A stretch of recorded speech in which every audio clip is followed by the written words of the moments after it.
Lucas 18, versículo 9. Y bueno, ¿cuántos hemos leído, mismo estudiando ahora o leyendo ahí en tu casa la Biblia? ¿Cuántas veces te has encontrado con estos personajes de los fariseos? ¿Qué es lo que suele pasar con los fariseos? Gaby, ¿qué es tu cara ahí? Está todo mal con los fariseos, ¿no? ¿Qué suelen hacer los fariseos? Le quieren tender trampas a Jesús. ¿Son así como buena gente, amorosa y todo eso? Son tremendos hipócritas, se creen re buena gente. Me encanta. Y bueno, a ver, pero en el título decía el nombre. ¿Qué eran los fariseos? Eran autoridades religiosas, eran maestros de la ley, dice la Biblia, ¿no? No eran así exactamente así como un pastor, pero porque bueno, no pastoreaban a la gente, ellos solamente enseñaban y Jesús mismo le dice que ellos le imponían cosas a la gente. Entonces no será como si fuera un maestro de seminario bíblico, una cosa así, pero que por lo general los encuentros que ellos tenían con la gente nunca terminaban muy bien. Y uno siempre se los queda mirando como diciendo, oh, pero tremendos botones estos tipos, ¿no? Y hay algo así entre nosotros que uno dice, la verdad, qué bueno. ¿No estamos agradecidos que no somos como los fariseos? Bueno, vamos a leer. Luego Jesús contó la siguiente historia a algunos que tenían... Lucas 18, versículo 9 en adelante. Luego Jesús contó la siguiente historia a algunos que tenían mucha confianza en su propia rectitud y despreciaban a los demás. Así que este es el motivo de la historia. Dice, 2 hombres fueron al templo a orar. Uno era fariseo y el otro era un despreciado cobrador de impuestos. Capaz que alguna de su Biblia dice un publicano, pero era esto, eran los cobradores de impuestos. Y eran despreciados por la gente. El fariseo, de pie, apartado de los demás, hizo la siguiente oración. Te agradezco, oh Dios, que no soy un pecador como todos los demás, pues no engaño, no peco y no cometo adulterio. Para nada soy como ese cobrador de impuestos. Ayuno 2 veces a la semana y te doy el diezmo de mis ingresos. Qué linda oración así, ¿no? Impresionante. Jesús, en cambio, el cobrador de impuestos se quedó a la distancia y ni siquiera se atrevía a levantar la mirada al cielo mientras oraba, sino que golpeó su pecho en señal de dolor mientras decía, oh Dios, ten compasión de mí, porque soy un pecador. Les digo que fue este pecador y no el fariseo quien regresó a su casa justificado delante de Dios. Pues los que se exaltan a sí mismos serán humillados y los que se humillan serán exaltados. Cierto día, algunos padres llevaron a sus hijos a Jesús para que Él los tocara y los bendijera. Pero cuando los discípulos vieron esto, regañaron a los padres por molestarlo.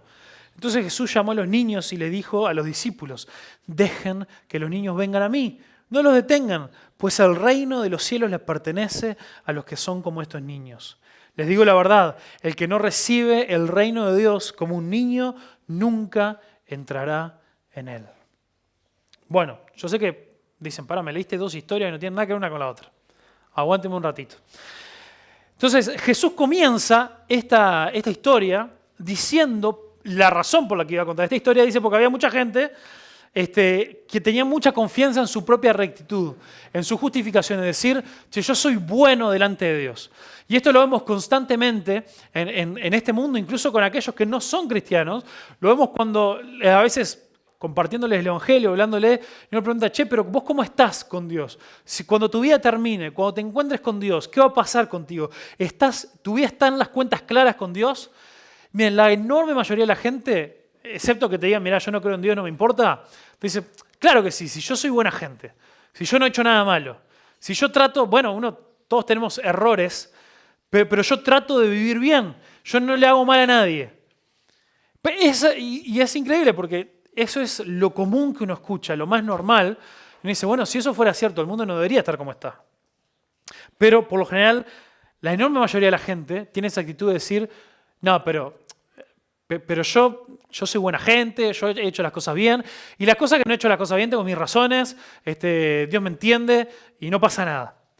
Entonces, Y aparte también dice, para los que confían mucho en su propia justicia, pero además dice, para los que despreciaban a los demás.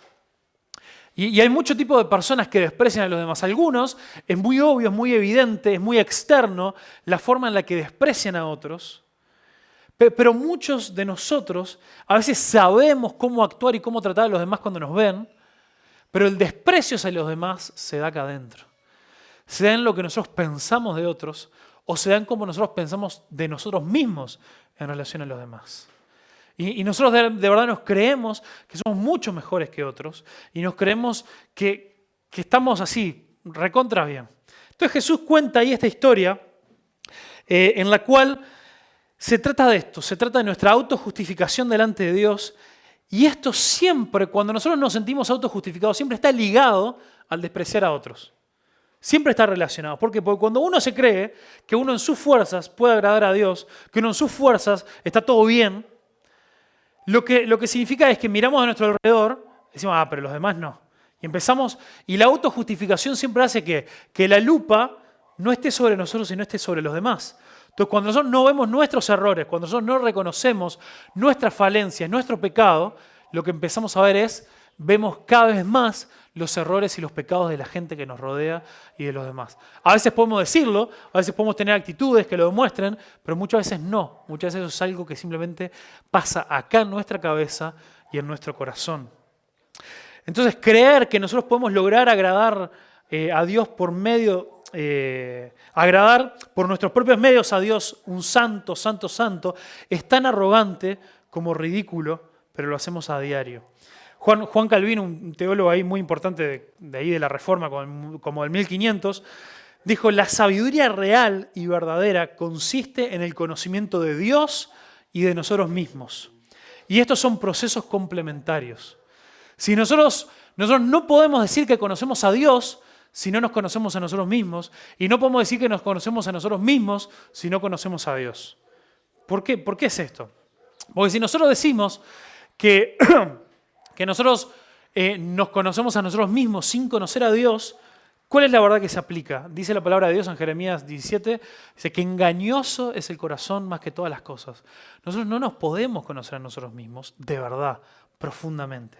Cuando nosotros nos queremos conocer a nosotros mismos por fuera de Dios, lo que suele pasar es que nosotros nos autojustificamos. Nosotros siempre nos decimos que no somos tan malos como creemos. O si nos vamos para el otro lado, si nos tiramos hacia el lado de la depresión y el pensar que no somos nada, también nos engañamos a nosotros mismos porque dejamos de reconocer lo que Dios sí ha puesto en nosotros y el valor intrínseco que sí tiene nuestra vida por haber sido creados por Dios. Entonces nosotros sin conocer las verdades de Dios, sin conocer al Dios que nos creó, no tenemos la posibilidad de conocernos de verdad. Y lo mismo pasa al revés.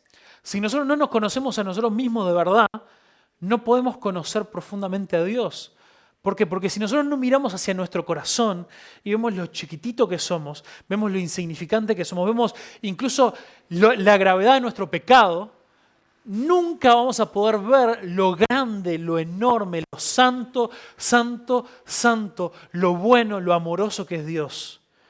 Necesitamos a veces tener un momento de contemplar, de mirar hacia adentro y ver a veces lo terrible que somos o lo profundamente necesitados que estamos de Dios para entender un poquito mejor la grandeza de Dios. Si vos te autojustificás y si nosotros pensamos que haga nuestra vida no está tan mal, te puedo asegurar que vas a tener un Dios muy chiquito. Vas a tener un Dios muy limitado. Vas a tener un Dios que no es tan santo. Vas a tener un Dios que no es tan amoroso. ¿Por qué? Porque decimos, bueno, yo que se está bien, Dios murió en la cruz, Jesús murió en la cruz y todo lo demás y Él me salva y me perdona. Pero como mi vida no es tan complicada, no soy tan malo, bueno, está bien, tiene amor por mí. Pero cuando entendés lo profundamente perdido que estás, ahí es que el amor de Dios se hace tremendamente inmenso. Ahí es que la santidad de Dios se hace una cosa así que cae sobre nosotros y que es un peso de gloria impresionante. Entonces, para nosotros hallar verdadera sabiduría, debemos buscar este proceso complementario de, a la luz de la palabra, conocer más a Dios y también conocernos más a nosotros mismos. C.S. Lewis, que también es uno de mis autores favoritos, ¿cuántos han escuchado las Crónicas de Narnia? ¿Sí? ¿Les suena? Bueno, el mismo que escribió las Crónicas de Narnia era cristiano y escribió un montón de libros cristianos.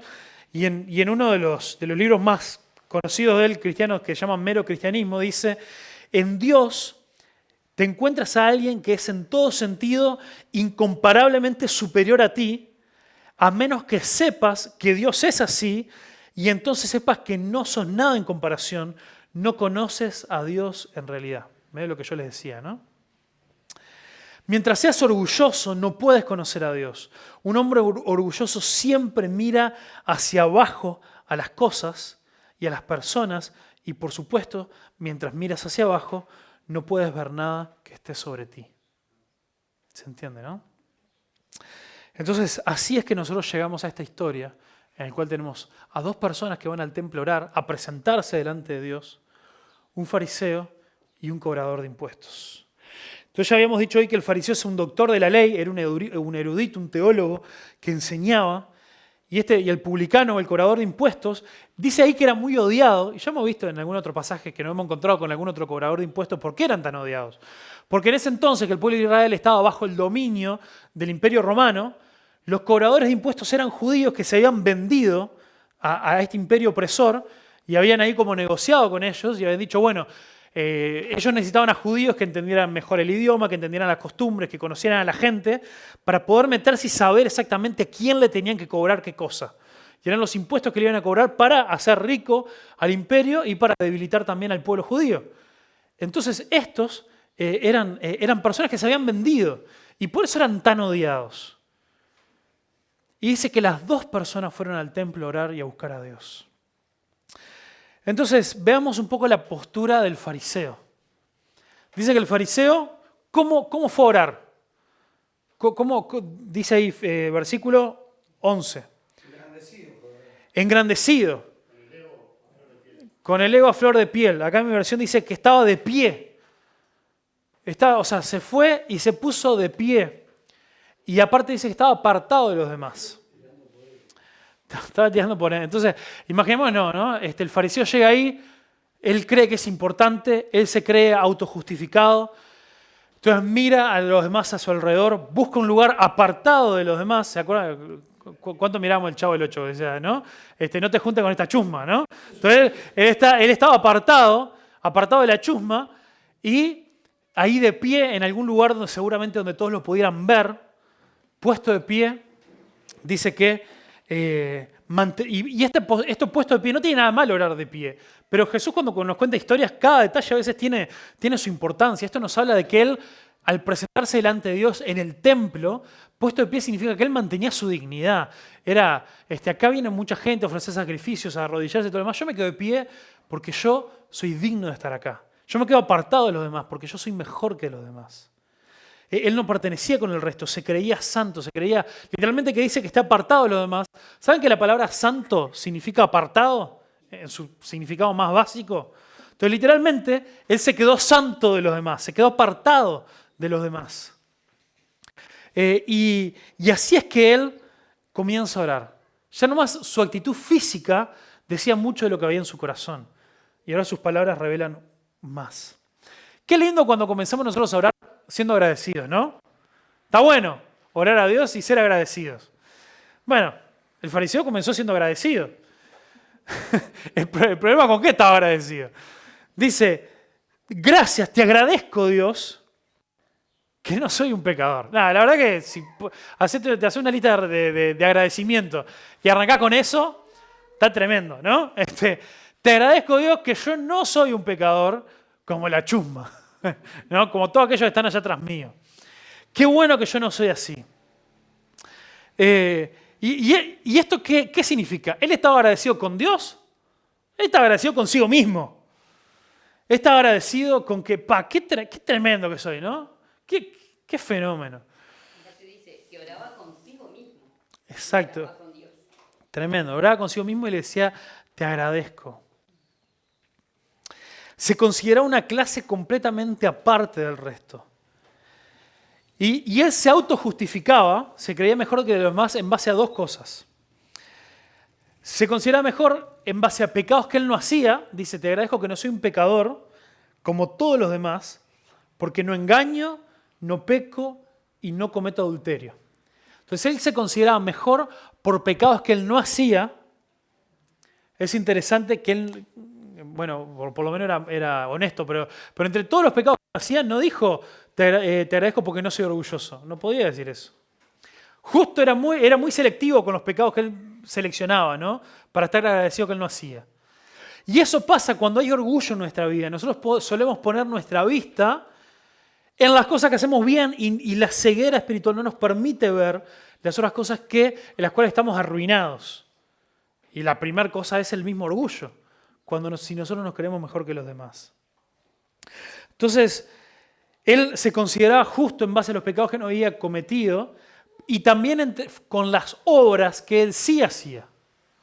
Él se consideraba justo por las cosas buenas que él sí hacía. ¿Cuáles eran estas cosas buenas? Decía ahí, para nada soy como ese cobrador de impuestos, o sea que ya lo había ojeado allá, ¿no? Este yo lo vi cobrando impuestos, este es tremenda rata. Entonces dice, te agradezco que para nada soy como ese cobrador de impuestos. Dice, yo ayuno 2 veces a la semana y te doy el diezmos. Entonces él se autojustificaba por las cosas que sí hacía, porque ayunaba y porque daba el diezmo. Ahora, no agradece porque yo amo a la gente. Dice, te agradezco porque yo la verdad que amo a la gente profundamente. No podía decir eso. No podía decir porque yo perdono a mis enemigos. Tenía una lista muy específica y muy reducida de las cosas por las cuales él estaba agradecido, de lo genial que era. Esto es una gran señal de nuestra vida. Cuando vos te empezás a autocomplacer y a sentirte tan bien de que no sos como los demás, empezás a enfocarte en los pecados que vos no cometés, pero el resto sí. Y, casualidad, no encontrás nada que vos estés haciendo mal. Y además te empezás a engrandecer y a sentirte tan bien contigo por las cosas que vos sí haces, que el resto no. En vez de empezar a ver, mirá a esta persona, mirá lo valiosa que es y las cosas que trae delante del Señor y que yo todavía no he hecho eso, que no forma parte de mis dones o no son el tipo de cosas que yo todavía he llegado a hacer o he llegado a madurar, sino que miramos específicamente en esas cosas que nosotros podemos hacer.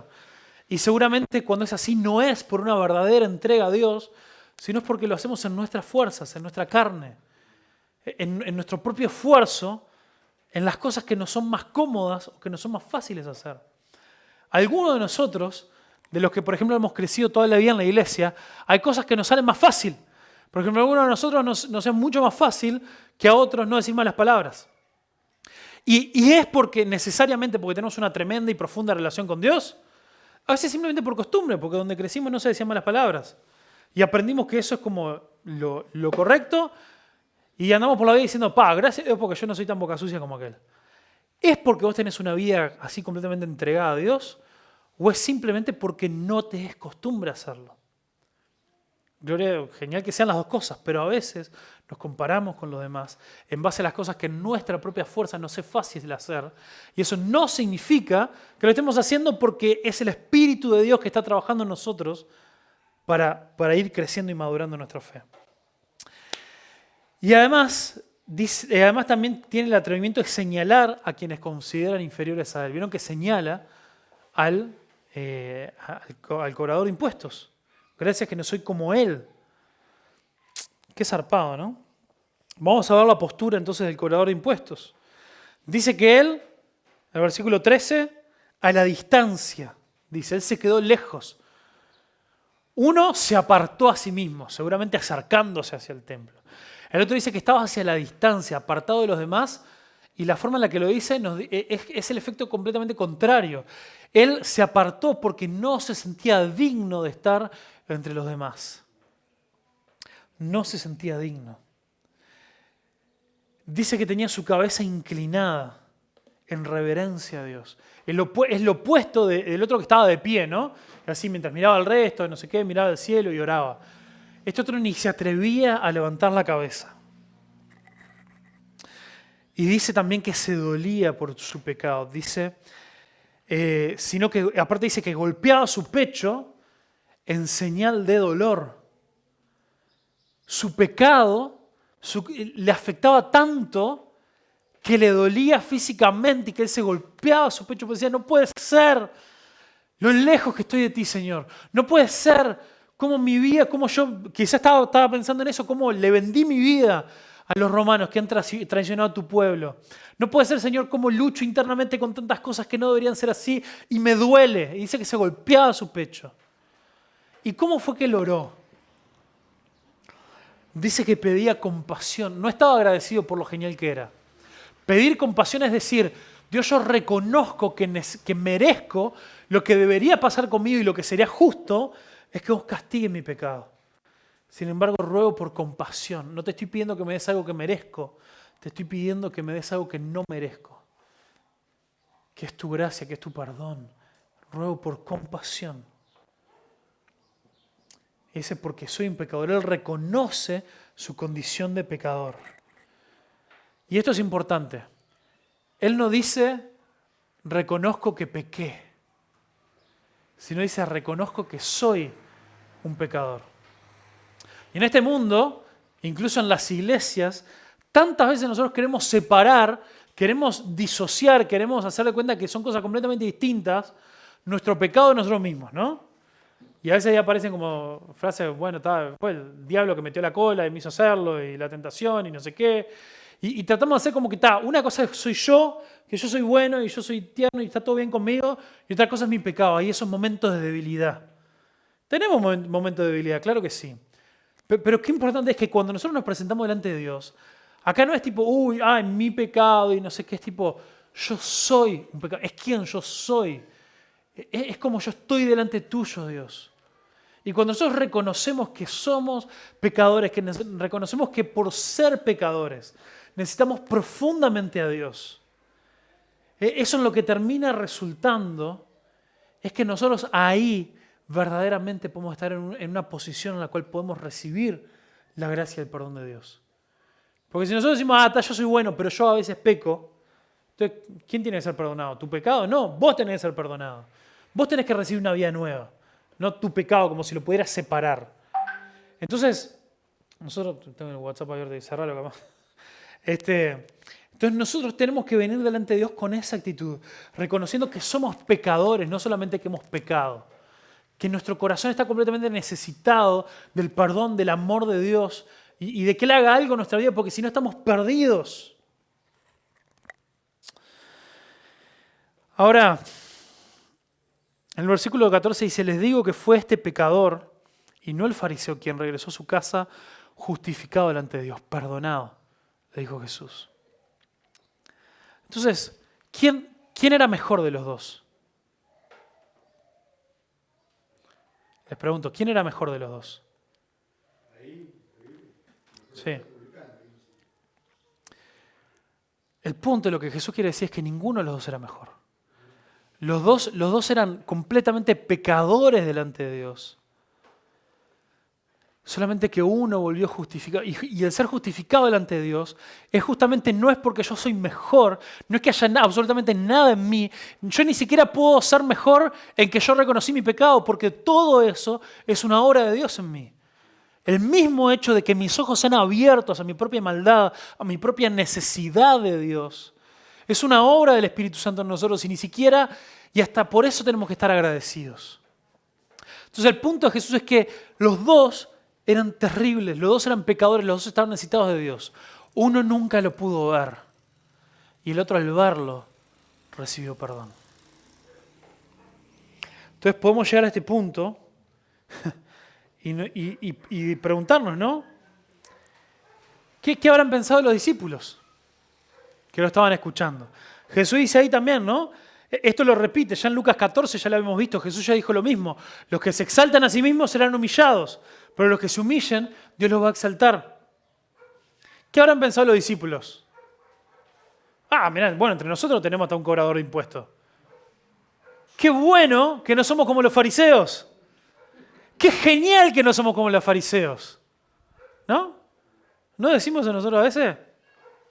Hay ahora como toda una moda, ¿no? Muchas de las iglesias de hablar en contra de los legalistas, los religiosos, ¿no? De todos aquellos que dicen, no, porque los religiosos esto y aquello y lo otro, ¿no? Y hasta hay predicadores muy conocidos que han hecho su fama en su carrera por pegarle a los religiosos y a los legalistas. Y uno lo que puede sentir ahí es decir, qué bueno que no soy como un fariseo.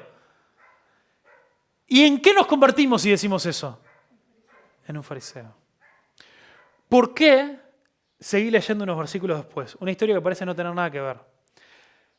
Me imagino, ¿no? Los discípulos terminan y dicen, qué bueno, ¿no? Que hasta tenemos algún publicano entre nosotros, algún cobrador de impuestos. Somos pescadores, somos gente del pueblo, somos gente humilde, no somos como esos fariseos, ¿no? Nosotros sí estamos siguiendo a Jesús. Nosotros sí reconocimos que necesitamos perdón de pecados. Nosotros sí, pero los fariseos no. Van a perder ahí en el infierno. Y nos sigue contando una historia. Y les quiero contar un paréntesis que no está en Lucas, está en Mateo. Pero en un momento, en Mateo 23, versículo 13, Jesús, confrontando a los fariseos, que tenían que ser confrontados, le dice, ¿qué aflicción les espera? O ay de ustedes, maestros de la ley religiosa y fariseos, dice, hipócritas, porque les cierran la puerta del reino de los cielos en la cara a la gente. Y ustedes no entrarán, ni tampoco dejan que los demás entren. Es grave eso. Es grave que alguien, por sus reglas mentales, por su religiosidad, por no entender la gracia, por no entender el perdón de Dios, no solamente se queda fuera del reino de Dios, sino que le está obstruyendo la entrada de los demás. Con sus enseñanzas, con su religiosidad, con sus tantas cosas. Vamos a ver lo que pasa ahora. Estos discípulos estaban tan agradecidos que no eran como los fariseos. Cierto día, algunos padres llevaron a sus hijos a Jesús para que los tocara y los bendijera. Pero cuando los discípulos vieron esto, regañaron a los padres por molestarlo. ¿Nos suena a algo que les acabo de leer en Mateo? Zarpado, ¿no? Este fue el que decía estudiándolo, dije. Claro. Qué tremendo. Lucas puso esta historia que parece no tener nada que ver para mostrarnos cómo los discípulos estaban exactamente con el corazón igual que los fariseos. Y vos y yo corremos el mismo peligro.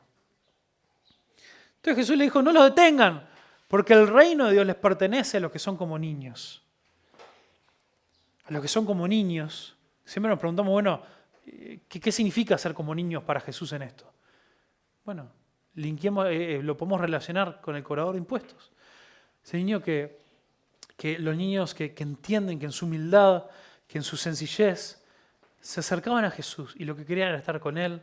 Los niños no estaban preocupados de qué estaban haciendo los adultos, no estaban preocupados de las reglas, de nada. Jesús es re simpático, es re buena gente, juega con nosotros, nos bendice, ora por nosotros. Queremos estar ahí, los padres los traían. Es esa sencillez, esa humildad de decir, yo me preocupo por mí.